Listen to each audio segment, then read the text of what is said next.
In the summer of 2016, a group of us from St. Luke came to Germany on a pilgrimage to remember Bach and Luther.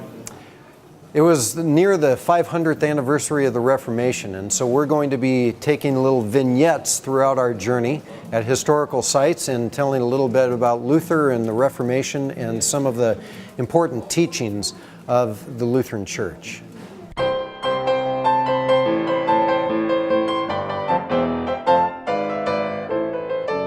We're here at the St. Thomas Church in Leipzig, the very place where Bach was the organist. Bach was one of the greatest Luther scholars of all time.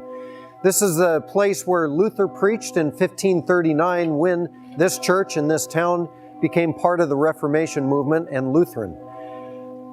Luther might have started the Reformation in Wittenberg in 1517, but 2 years later in 1519, this is where the whole Reformation ignited when he had his Leipzig debate with Johann Eck. Just a short distance from here, walking distance, is St. Nikolai Church.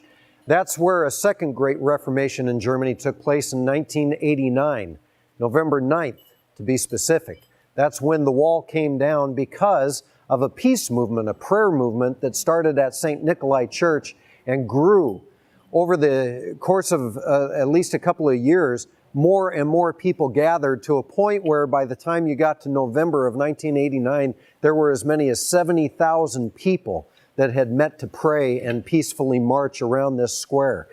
And that led finally to the government having a change of heart and mind and the wall coming down. One of Luther's great teachings and one of his greatest treatises was on the freedom of the Christian, where his famous quote is, "The Christian is a perfectly free Lord of all and subject to none. The Christian is a perfectly dutiful servant of all and subject to all. With respect to salvation, we are free. Let no one lay any obligation for your salvation on you.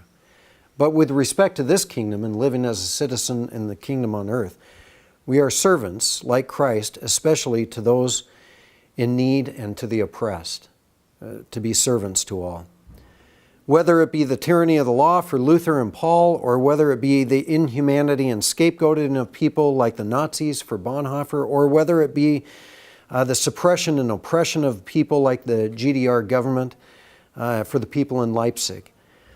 The Reformation in 1519, 1989, the peaceful, unviolent resistance against tyranny and the walls that try to insulate, isolate, and divide was a stand for freedom, especially for the freedom that we have in Christ.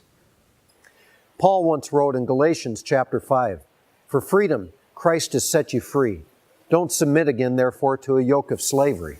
That was true for Luther in his day. It was true for the Leipzig people in 1989 as well.